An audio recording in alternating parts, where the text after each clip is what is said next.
हरे कृष्णा दोस्तों, आरू educational hub में आपका स्वागत है। आज हम समझेंगे एक बहुत ही प्यारी पोयम, द वॉल पोयम, जिसमें बहुत ही अच्छी सीख दी गई है लाइफ को जीने की, अपने दुख से उभरने की, अपने दर्द से बाहर निकलने की। ये पोयम लिखी है जॉन बैरीमैन ने। ये इसमें बता रहे हैं कि कभी लाइफ में ऐसा हो सकता है कि हम जिस चीज़ से बहुत ज़्यादा प्यार करते हैं, या वो हमारा कोई काम हो, प्रोफेशन हो, रिलेशनशिप हो, या कोई व्यक्ति हो, अगर वो हमसे दूर चला जाएगा तो हमको उसके लिए दुख तो होगा ही, बहुत ज़्यादा दुख हुआ, क्योंकि कोई हमारी बहुत ही प्यारी कीमती चीज़ या ऐसी चीज़ जिसे हम कभी खोना नहीं चाहते और वो हमारी लाइफ से दूर चले जाए, हम उसे खो दें, तो दुख तो हमें हो गई। लेकिन हमें उस सच्चाई को एक्सेप्ट करना चाहिए कि कैसे हम उस चीज़ से बाहर हो जाएं, उस दुख से दूर हो जाएं। उस सच्चाई को एक्सेप्ट करके लाइफ में आगे बढ़ना चाहिए, खुद को ग्रो करवाना चाहिए, उस जो भी इंसिडेंट हुआ उससे खुद को मूव ऑन करवा के खुद को ग्रो करवाना चाहिए। तो ये एक छोटी सी पोयम है, लेकिन इसका मीनिंग बहुत ही डीपली समझाया है पोइट ने, और बहुत ही प्यारी पोयम है, आपको भी सुनकर बहुत अच्छा लगेगा। What is the boy now who has lost his ball? What is he to do? I saw it to go, merrily bouncing down the street and then merrily over.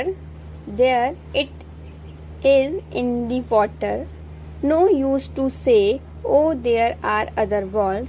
And ultimate shaking grief fixes the boy as he stands raised, trembling, staring down all his young days into the harbor where his ball went. I would not intrude on him.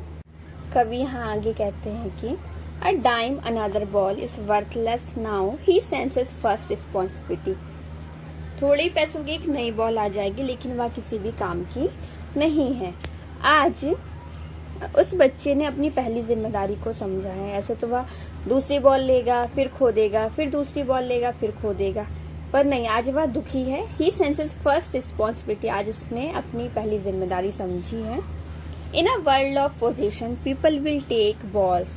यह दुनिया सांसारिक वस्तुओं से घिरी हुई है। यहाँ पे लोग हमेशा गेंद लेते रहते हैं, लेते रहेंगे। यहाँ पे गेंद का तात्पर्य समान और जिम्मेदारी से है कि दुनिया में बहुत सारी सांसारिक वस्तुएं हैं और हमेशा लोग कोई ना कोई जिम्मेदारी लेते रहेंगे, सामान लेते रहेंगे। Balls will be lost always, और हमेशा बॉल खोती रहेगी या फिर सामान खोता रहेगा, टूटता रहेगा। जिम्मेदारियां भी हमसे, कई बार हम अपनी जिम्मेदारी को पूरा नहीं कर पाएंगे।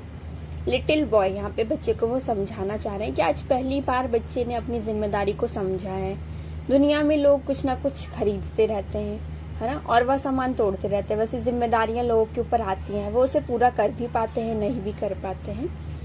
And no one buys a ball back, money is external. क्या होता है कि हम दोबारा उस बॉल को खरीद सकते हैं, मनी एक्सटर्नल है, लेकिन जब हम दूसरी बॉल खरीद सकते तो जो पहली बॉल के साथ हमारी आत्मा जुड़ी थी, हमारा लगाव था, हम दूसरी बॉल के साथ वैसा वापस नहीं पा सकते हैं। जो भी हमारा पहली बॉल के साथ अपनापन था, लगाव था, वह वापस नहीं आ सकता। हम पैसे से कुछ भी ले सकते हैं ना, पर जो भी पुरानी चीज थी वो टूट गई या खो गई, लेकिन उसके साथ जो लगाव था हमारा, वह हम दूसरी बार जो भी सामान लिया है उसके साथ हमारा वैसा लगाव नहीं होगा। He is learning well behind his desperate eyes. आज वह बच्चा दुखी है, आज वह सीख रहा है अपने दुखों को सहने की क्षमता, कैसे वह दुखों से बाहर निकल सकता है, कैसे वह दुख को सहन कर सकता है।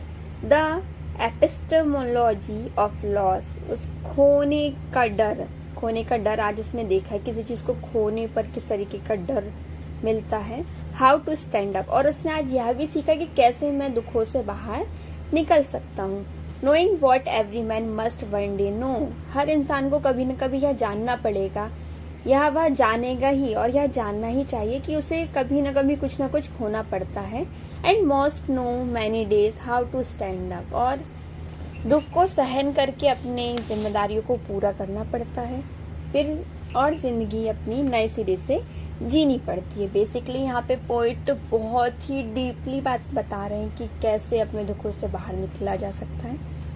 ऐसा हम सबकी लाइफ में कोई ना कोई चीज़ हमें बहुत ज़्यादा प्रिय, बहुत ज़्यादा हमें ऐसा लगता है उसके बिना हम जी नहीं सकते, या जो भी सामान है, जो भी इंसान है, जो भी जॉब है, अगर ये हमसे छूट गया तो हम क्या करेंगे, उसके बाद लाइफ में हम आगे कैसे बढ़ेंगे। पर ऐसा नहीं है, हर चीज़ का समय होता है। दुख भी बहुत कुछ ही समय के लिए होता है, बस उस दुख को सहन करने की शक्ति हमारे पास होनी चाहिए, उस दुख को समझने की शक्ति हमारे पास होनी चाहिए। और हम जब उस दुख से ओवरकम कर लेते, जब हम उस दुख से बाहर निकल जाते हैं, तो एक नई जिंदगी हमारा इंतजार कर रही होती है और हम अपनी जिंदगी को नए सिरे से शुरू कर सकते हैं। अगर आपको वीडियो अच्छी लगी हो तो वीडियो को लाइक करें और चैनल को सब्सक्राइब करें। Thank you.